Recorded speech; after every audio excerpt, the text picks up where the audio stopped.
కరీంనగర్ జిల్లా collector Pamela Satpathy మేడంకు నిజంగా hats off చెప్పవలసిందేనుల్లా.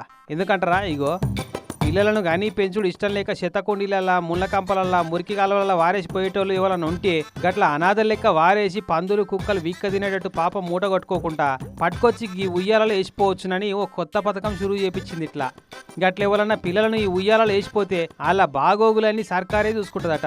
పానం బాగా లేకున్నా బాగా చేపిస్తారట. ఇగో ఉయ్యాల పెట్టి దాని పక్కకే బోర్డు కూడా పెట్టించారు చూడు. ఈ ఉయ్యాలలో పిల్లలను వేస్తేందుకు వెనక ముందు కావద్దు, ఈడ సీసీ కెమెరాలు కూడా పెడతలేము, ఎవరు చేసిపోయినా వాళ్ళ గురించి ఎంక్వైరీలు చేయరు, పట్టించుకోరని కూడా రాపిచ్చిర్రు. మొత్తం జిల్లా మొత్తంలో 4 జాగల్లా ఇసుంటి ఉయ్యాలలు పెట్టించిందట కలెక్టర్ మేడం. ఇంకా అక్కడ పడితే పెంచుతా అని చూస్తున్నారట. ఇక మొన్న కాలు రెక్కలు మంచిగా లేని ఈ 3 ఏళ్ల బుజ్జిని వేసిపోయారట ఎవరో. ఇక ఆ బుజ్జికి ట్రీట్మెంట్ ఇచ్చి చైల్డ్ హోమ్లో పెంచే ప్రయత్నం చేస్తున్నారట. పురిట్లోనే బేబీలు చనిపోతున్నారు. వాళ్ళని రక్షించడానికి ఇది ఒక పథకం లాగా మేడం గారు ఇచ్చిన అడ్వైస్ తోటి ఇలా క్రెడిల్ బేబీ సెంటర్స్ అనేవి మనం 4 చోట్ల పెట్టాం.